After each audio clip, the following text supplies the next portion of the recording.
जय श्री कृष्ण। हम सब अपने जीवन में किसी न किसी मोड़ पर एक ऐसे चौराहे पर आकर खड़े हो जाते हैं जहां रास्ता दिखाई नहीं देता, मन दुविधा में होता है, रिश्ते बिखर रहे होते हैं, करियर का तनाव होता है और चारों तरफ केवल अशांति होती है। ऐसे समय में हमें एक सच्चे मार्गदर्शक की जरूरत होती है और सदियों से मानवता का सबसे बड़ा मार्गदर्शक रहा है श्रीमद् भगवद गीता। ऋषियों मुनियों का मानना है कि मनुष्य जीवन की ऐसी कोई समस्या बनी ही नहीं है जिसका समाधान कुरुक्षेत्र के मैदान में भगवान श्री कृष्ण ने अर्जुन को न दिया हो। लेकिन अक्सर आज की युवा पीढ़ी या व्यस्त लोग एक सवाल पूछते हैं, ऐसा क्या विशेष है गीता में? मित्रों, गीता में कुछ विशेष है तो वह है स्वयं पूर्ण पुरुषोत्तम भगवान श्री कृष्ण और उनकी दिव्यवाणी। बाकी सब तो बस एक निमित्त मात्र है। यह ग्रंथ किसी एक धर्म, जाति या काल के लिए नहीं है।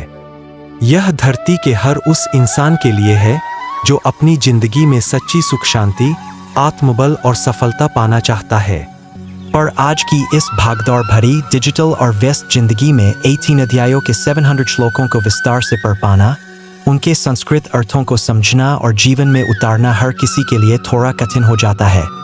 इसीलिए आज के इस बेहद खास और महाविस्तृत वीडियो में हम श्रीमद् भगवद गीता के उन सभी 700 श्लोकों का असली निचोड़ बहुत ही आसान और व्यावहारिक भाषा में समझेंगे।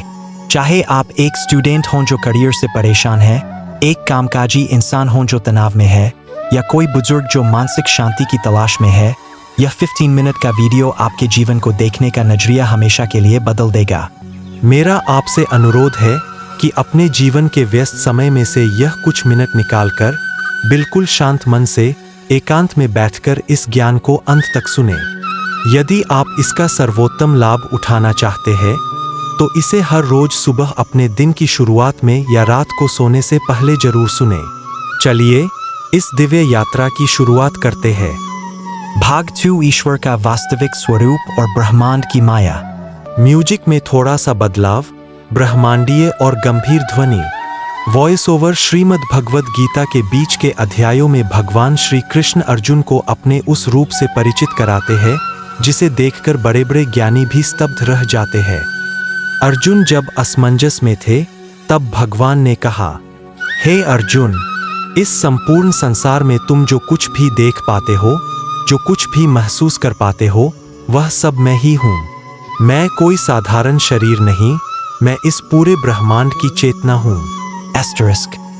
भगवान कहते हैं, मैं ग्रहों और तारों में चमकता हुआ सूर्य हूँ। मैं समस्त वेदों में सबसे संगीतमय सामवेद हूँ। मैं देवों में इंद्र हूँ और मनुष्यों की इंद्रियों के भीतर बैठा उनका मन भी मैं ही हूँ। मैं ही रचना करने वाला ब्रह्मा हूँ, पालन करने वाला विष्णु हूँ और संहार करने वाले रुद्र यानी महेश भी मैं ही हूँ। जितने भी जलाशय इस पृथ्वी पर है उनमें महासागर मैं हूँ और पर्वतों में अडिग खड़ा हिमालय भी मैं ही हूँ। इस बात की गहराई को समझें। आज का विज्ञान कहता है कि हर चीज ऊर्जा एनर्जी से बनी है। भगवान ने यही बात हजारों साल पहले कही थी। वे कहते हैं कि यह संसार मेरी ही त्रिगुणात्मक माया है। यह पूरी सृष्टि मुझसे ही उत्पन्न होती है, मेरे ही संकल्प से इसका पालन पोषण होता है और समय का चक्र पूरा होने पर मैं ही इस सृष्टि को अपने भीतर समेट लेता हूँ। श्री कृष्ण कहते हैं, मैं भूतकाल, वर्तमान काल और भविष्य काल के सभी प्राणियों को, उनके एक एक विचार को, उनके हर कर्म को अच्छी तरह जानता हूँ। लेकिन इस संसार के मोह, लोभ और अहंकार में फंसा हुआ साधारण इंसान वास्तविकता में मुझे नहीं जान पाता। जैसे सूर्य बादलों के पीछे छिप जाता है तो इसका मतलब यह नहीं कि सूर्य गायब हो गया, वैसे ही जब मनुष्य का मन अज्ञानता के बादलों से घिर जाता है तो उसे अपने भीतर बैठे परमात्मा का एहसास होना बंद हो जाता है। भगवान कहते हैं कि जिस प्रकार प्रकाश की एक छोटी सी ज्योति गहरे से गहरे अंधेरे को चीर कर चमकती है, ठीक उसी प्रकार मेरा ज्ञान मनुष्य के जीवन के हर अंधकार को मिटा देता है। भाग 3, आत्मज्ञान। स्वयं को पहचानो। धीमी और दिल को छूने वाली बांसुरी की धुन। Voice over. आज के दौर में इंसान के पास दुनिया भर की जानकारी है। हम जानते हैं कि इंटरनेट कैसे चलता है, शेयर मार्केट कहाँ जा रहा है, पड़ोस में क्या हो रहा है, दुनिया के दूसरे कोने में क्या चल रहा है। लेकिन गीता हमें रुक कर सोचने पर मजबूर करती है। श्री कृष्ण कहते हैं, कोई मनुष्य चाहे लाख विद्याएं सीख ले, चाहे वह पूरे ब्रह्मांड का ज्ञान अपनी उंगलियों पर रख ले, लेकिन अगर वह स्वयं को नहीं जानता, अपनी आत्मा के स्वरूप को नहीं पहचानता, तो वह वास्तव में सबसे बड़ा अज्ञानी है।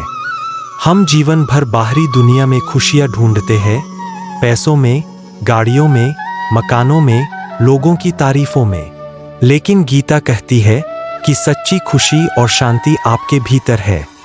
आप यह शरीर नहीं है, आप एक अमर आत्मा है जिसे न आग जला सकती है, न पानी भिगो सकता है और न ही कोई हथियार काट सकता है। इसी संदर्भ में भगवान व्यावहारिक जीवन का एक बहुत बड़ा सूत्र देते हैं, जो आज के समय में डिप्रेशन और एंग्जाइटी से बचने का सबसे बड़ा मंत्र है। कान्हा कहते हैं, अगर इस संसार में कोई व्यक्ति आपको ठुकरा दे, आपका अपमान करे या आपकी कद्र न करे, तो कभी निराश मत होना, रोना मत और नहीं अपने दिल में उसके प्रति नफरत पालना, क्योंकि वे लोग वास्तव में अज्ञानी हैं। वे आपकी वास्तविक कीमत और आपकी आत्मा के मूल्य को जानते ही नहीं है। Asterisk. सोचिए, यदि किसी अज्ञानी व्यक्ति को एक बहुमूल्य हीरा मिल जाए, तो वह उसे साधारण पत्थर समझकर फेंक देगा, क्योंकि उसे हीरे की परख नहीं है।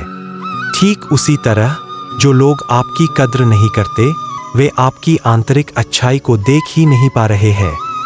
इसलिए लोगों के सर्टिफिकेट पर जीना छोड़िए और अपने भीतर बैठे परमात्मा की नजरों में सही काम कीजिए। रिश्तों के बारे में भगवान एक और गहरी बात कहते हैं कि जो रिश्ता हमें अंदर से झकझोर दे, जो हमें अपनी गलतियों का एहसास कराए और अंततः हमें धर्म और ईश्वर के मार्ग पर ले आए, वास्तव में उससे गहरा और सच्चा कोई रिश्ता नहीं होता। भाग 4 प्रार्थना, अटूट श्रद्धा और ईश्वर का न्याय। म्यूजिक थोड़ा गहरा और आध्यात्मिक अनुभव देने वाला। वॉइस ओवर अक्सर हम सब जब किसी बड़ी मुसीबत में होते हैं, तो भगवान के सामने हाथ जोड़कर बैठ जाते हैं। हम मन्नतें मांगते हैं, प्रार्थनाएं करते हैं, लेकिन कभी कभी ऐसा होता है कि हम जो मांग रहे होते हैं वह हमें नहीं मिलता। तब हमारा विश्वास डगमगाने लगता है। हम सोचने लगते हैं कि शायद भगवान हमारी सुन ही नहीं रहे हैं, या भगवान है ही नहीं।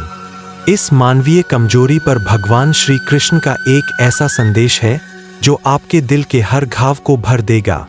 कान्हा कहते हैं, हे मनुष्य, जब तू मुझसे कुछ मांगे और वो तुझे ना मिले, तो मुझसे कभी नाराज मत होना, निराश होकर बैठ मत जाना, क्योंकि मैं तुम्हें वो नहीं देता जो तुम्हें आज या इस पल में अच्छा लग रहा है, बल्कि मैं तुम्हें हमेशा वही चुनकर देता हूं जो तुम्हारे भविष्य के लिए, तुम्हारी आत्मा के कल्याण के लिए सबसे उत्तम और कल्याणकारी होता है।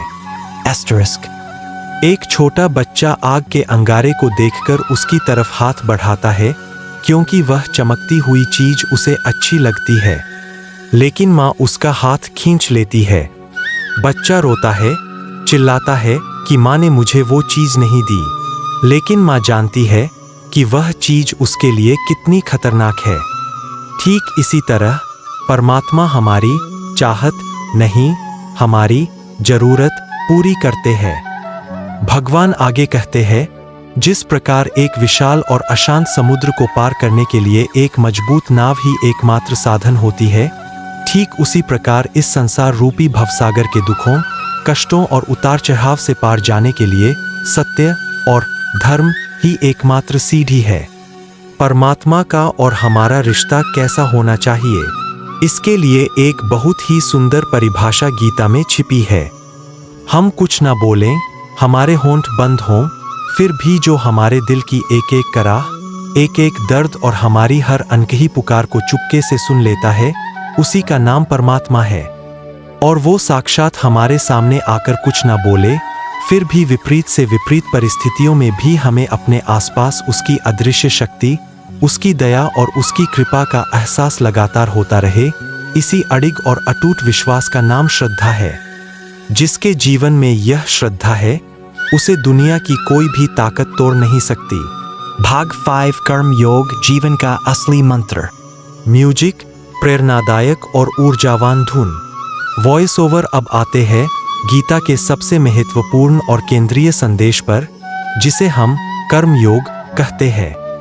आज की पीढ़ी अक्सर काम शुरू करने से पहले ही उसके नतीजों के बारे में सोचकर डर जाती है। अगर मैं फेल हो गया तो क्या होगा? अगर मुझे यह नौकरी नहीं मिली तो क्या होगा? इस डर का इलाज करते हुए श्री कृष्ण कहते हैं, कर्मण्येवाधिकारस्ते मा फलेषु कदाचन मां कर्मफल हेतुर्भूर्मा ते संगोस्त्व कर्मणि। अर्थात, हे अर्जुन, तुम्हारा अधिकार केवल कर्म करने पर है, उसके फल पर कभी नहीं। इसलिए तुम फल की चिंता के हकदार नहीं हो। अपने कर्मों के फल का कारण खुद को मत मानो और कभी भी ऐसा न हो कि फल न मिलने के डर से तुम काम करना ही छोड़ दो, अकर्मण्य बन जाओ। भगवान समझाते हैं कि जब तुम कोई काम करते हो और तुम्हारा पूरा ध्यान इस बात पर होता है कि मुझे क्या मिलेगा, तो तुम्हारी आधी ऊर्जा डर और चिंता में नष्ट हो जाती है। लेकिन जब तुम फल की चिंता को छोड़कर अपने पूरे सामर्थ्य, ईमानदारी और निस्वार्थ भाव से केवल अपने कर्तव्य पर ध्यान केंद्रित करते हो, तो तुम्हारा वह कर्म साधारण कर्म नहीं रहता, वह साक्षात ईश्वर की पूजा बन जाता है। कान्हा कहते हैं, मैं इस धरती की मधुर सुगंध हूँ, मैं अग्नि की ऊष्मा हूँ, मैं सभी जीवित प्राणियों का जीवन प्राण हूँ और सन्यासियों का आत्मसंयम भी मैं ही हूँ। जब आप यह समझ लेते हैं कि हर जीव में, हर काम में परमात्मा का वास है, तो आपके काम करने का तरीका बदल जाता है। तब आप किसी को धोखा नहीं दे सकते, तब आप आलस नहीं कर सकते। आपका हर काम समाज के कल्याण के लिए और ईश्वर को समर्पित होकर होने लगता है। यही जीवन जीने का सबसे सर्वोत्तम तरीका है। भाग 6 निष्कर्ष, जीवन में सकारात्मक परिवर्तन। म्यूजिक, अत्यंत शांत, सुखद और समापन की ओर बढ़ता हुआ। वॉइस ओवर वीडियो के अंत में भगवान श्री कृष्ण एक बहुत ही सुंदर और गुप्त बात बताते हैं।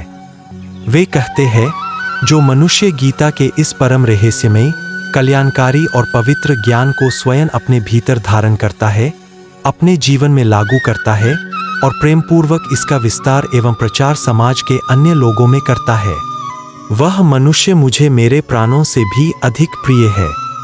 श्रीमद् भगवद गीता एकमात्र ऐसा ग्रंथ है जो हमें मरने के बाद स्वर्ग जाने का रास्ता नहीं दिखाता, बल्कि जीते जी इस धरती को, अपने मन को स्वर्ग बनाने का तरीका सिखाता है। यह हमें डिप्रेशन से निकाल कर कर्म की ओर ले जाता है। यह हमें अहंकार से निकाल कर विनम्रता की ओर ले जाता है। मित्रों, मुझे पूरा विश्वास है कि पिछले 15 मिनट से गीता के इस महासार को बिल्कुल शांत मन से सुनने और समझने के बाद न केवल आपके मस्तिष्क का तनाव कम हुआ होगा, बल्कि आपके मन को एक असीम और अलौकिक शांति का अनुभव हो रहा होगा। आपके विचारों में एक सकारात्मक और चमत्कारी बदलाव की शुरुआत हो चुकी होगी। मैं यह पूरी गारंटी और विश्वास के साथ कह सकता हूं कि जो कोई भी इस गीता सार को समय समय पर सुनता रहे, 4 अनुभवों से सीख कुल्हाड़ी की धार तेज करें। कुरुक्षेत्र की युद्ध भूमि में जब अर्जुन ने अपने सामने अपने ही सगे संबंधियों को देखा, तो वे चिंता में डूब गए। इस चिंता ने उन्हें कर्तव्य से भटका दिया। तब भगवान श्री कृष्ण ने उन्हें श्रीमद् भगवद गीता का दिव्य ज्ञान दिया और सिखाया कि चिंता चिता तक ले जाती है, जबकि चिंतन परमार्थ और सफलता की ओर ले जाता है। इसे समझने के लिए एक कहानी सुनिए। रोहन नाम का एक लकड़हारा एक कंपनी में 5 साल से काम कर रहा था, पर उसे कभी पदोन्नति, प्रमोशन नहीं मिली। उसी कंपनी में सोनू नाम का एक नया लकड़हारा आया और उसने एक ही साल में तरक्की हासिल कर ली। रोहन ने जब अपने बॉस से शिकायत की, तो बॉस ने कहा, तुम आज भी उतने ही पेड़ काटते हो जितने 5 साल पहले काटते थे। हम नतीजों को देखते हैं, समय को नहीं। रोहन ने और ज्यादा देर तक मेहनत की, लेकिन फिर भी वह ज्यादा पेड़ नहीं काट सका। जब उसने सोनू से इसका राज पूछा, तो सोनू ने कहा, मैं हर पेड़ काटने के बाद 2 मिनट रुकता हूं और अपनी कुल्हाड़ी की धार तेज करता हूं। सीख, यदि आप जीवन में आगे बढ़ना चाहते हैं, तो पुरानी सोच और ज्ञान पर निर्भर न रहें। अपने दिमाग और कौशल, स्किल्स की धार को लगातार तेज करते रहें। 5 तुलना न करें, हर व्यक्ति की क्षमता अलग है। हम अक्सर दूसरों की सफलता को देखकर उनके जैसा बनने की कोशिश करते हैं, लेकिन ईश्वर ने सबको अलग बनाया है। हुमिंगबर्ड यह एक बेहद छोटी चिड़िया है जिसका वजन बहुत कम होता है। वह 1 सेकंड में 75 बार पंख फड़ाकर हवा में उड़ते हुए फूलों का रस पी सकती है, लेकिन वह जमीन पर छलांग नहीं लगा सकती। शुतुरमुर्ग ऑस्ट्रिच यह दुनिया का सबसे बड़ा पक्षी है। वह आकाश में उड़ नहीं सकता, लेकिन उसके पैर इतने मजबूत होते हैं कि वह 50 मील प्रति घंटे की रफ्तार से दौड़ सकता है। जो काम हमिंगबर्ड कर सकती है वह शुतुरमुर्ग नहीं कर सकता, और जो काम शुतुरमुर्ग कर सकता है वह हमिंगबर्ड नहीं कर सकती। इसलिए कभी किसी से अपनी तुलना करके खुद को छोटा न समझें। अपनी क्षमताओं को पहचानें और उसी अनुसार आगे बढ़ें। 6 जीवन दर्शन और कड़वे सच। सच्चा मित्र कड़वा सच बोलने वाला ही सच्चा मित्र होता है, जबकि मीठी बातें करने वाले अक्सर चापलूसी कर रहे होते हैं। इतिहास गवाह है कि नमक में कभी कीड़े नहीं पड़ते, पर मिठाई में अक्सर कीड़े लग जाते हैं। खुद पर भरोसा, दूसरों के भरोसे मत बैठिए। अकेले चलने का साहस रखिए, क्योंकि जिस ईश्वर ने आपकी कहानी लिखी है वह इस ब्रह्मांड का सबसे बड़ा लेखक है। दिखावे से बचें। अगर कपड़ों की पर्सनालिटी होगी तो लोग सिर्फ लाइक करेंगे, पर अगर विचारों की पर्सनालिटी होगी तो लोग आपको दिल से फॉलो करेंगे। समय बलवान है, समय के सामने किसी का अहंकार नहीं टिकता। अस्त होता हुआ सूरज भी हमें यही सिखाता है कि अंत भी बहुत सुंदर हो सकता है, बशर्ते कर्म सही हों। निष्कर्ष, जीवन एक सतत चलने वाली यात्रा है। इसमें कठिनाइयां आएंगी, लोग आपको गिराने की कोशिश करेंगे, पर यदि आपकी नीयत साफ है और ईश्वर पर अटूट विश्वास है तो आपका समय अवश्य आएगा। इसलिए मुस्कुराते रहिए, कर्म करते रहिए और धैर्य बनाए रखिए। जय श्री राधे कृष्ण।